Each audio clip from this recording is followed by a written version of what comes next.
Hey guys, I'm Gracie, and tonight I will be reading chapters 9 and 10 of Treasure Island.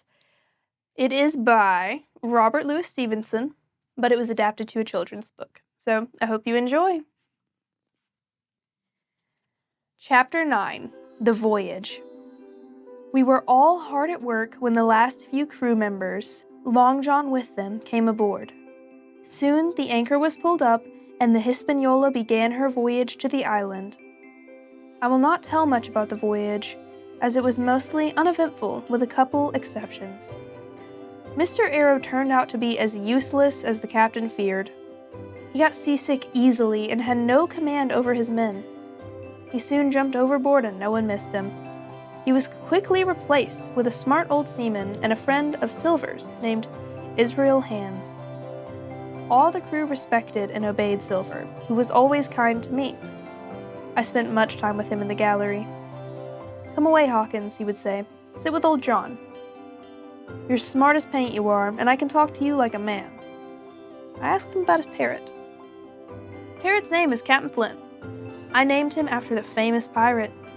He is 200 years old and has been on many voyages."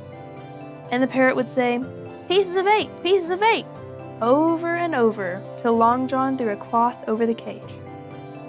Every man on board seemed happy and was treated well. There was plenty of drink, and there was a barrel of apples that the men could help themselves to any time. The captain thought the men were spoiled, and said so to Dr. Livesey. Never any good could come of it yet. But good did come of the apple barrel, as you shall hear. We were close to Treasure Island, and everyone was in good spirits.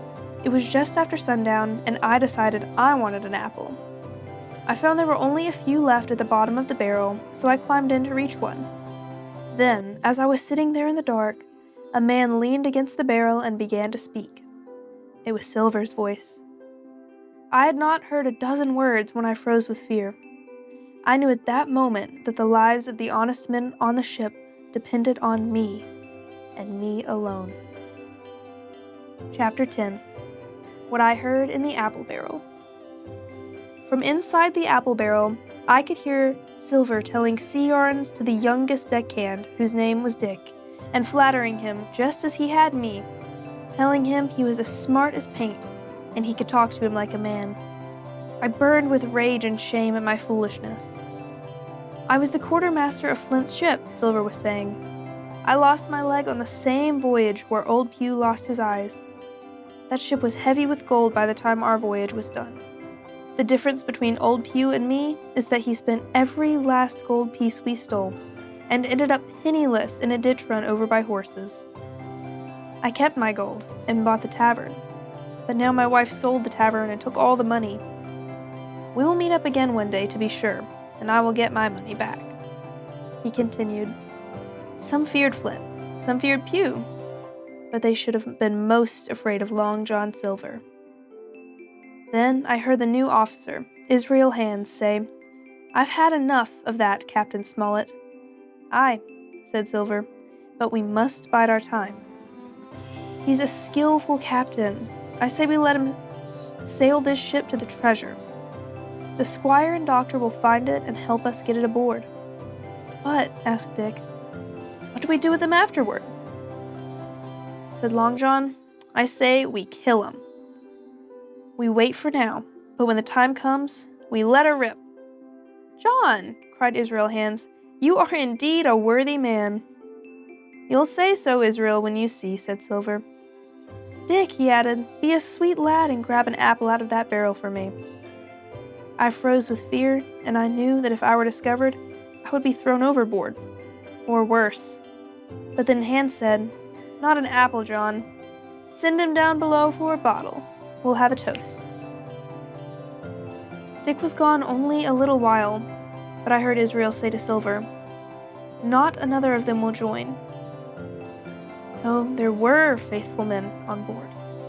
When Dick came back, the three took turns making toast to Captain Flint and to Luck. I looked up from the barrel and saw the moonlight casting a silver glow on everything. At the same time, I heard the voices of the lookout shouting, "Land home!" I could hear Long John and Israel running off. I slipped out of the barrel and went to the deck to join Dr. Livesey and the others. "And now, men," said Captain Smollett, "has any of you ever seen that land ahead?" "I have, sir," said Silver. "Skeleton Island, they calls it." "I have a map," said the captain. "See if that's the place." By the fresh look of the paper, I knew this was not the map from Billy Bones' chest, but an exact copy of it. All that was missing were the red crosses and the notes. Though Silver must have been real disappointed that this was not the real map, he hid it well. "Yes, sir," said he. "This is the spot." "Thank you, my man," said Captain Smollett. "You may go." I admit that I was half scared when I saw Silver coming toward me. I felt a chill when he laid his hand upon my arm. "Ah," he said, "this island is a sweet spot. When you want to do a bit of exploring, you just ask old John. I'll make a snack for you to take along." He slapped me on the shoulder like I was his best friend and hobbled off and went below. Captain Smollett, the squire, and Dr. Livesey were talking together on the quarter-deck. I took Dr. Livesey aside and said, "Doctor, I must talk to you. Please get the captain and squire down to the cabin and then send for me. I have terrible news." And then I walked away. They spoke together for a little while, and then the captain announced to the deckhands, "Every man on board has done his duty, and I've never seen it done better. Now, Mr. Trelawney, the doctor, and I are going to the cabin to drink to your health." Not long after, I was told that I was needed in the cabin. I found the captain, the squire, and the doctor seated round the table. "Now, Hawkins," said the squire, "you have something to say." I told the whole of Silver's conversation I had overheard in the apple barrel. "Jim," said Dr. Livesey, "take a seat." "First," began Captain Smollett, "we must go on because we can't turn back. Second, we have some time. Third, there are faithful hands on board. It's got to come to blows sooner or later, and my plan is that we catch them when they least expect it." "I agree," said the squire. "Well, gentlemen," said the captain, "we must be on the lookout. But we can't do much till we know which men are with us." "Jim can help us more than anyone," said the doctor. "The men are not shy with him, and he notices things." "I have faith in you, Hawkins," added Squire Trelawney. I felt worried and scared hearing this. We could talk all we wanted, but in the end, there were only 7 out of the 26 men we knew we could trust. And one of those 7 was a boy. All right, I hope you enjoyed. I'll see you next week for the next couple chapters. Good night.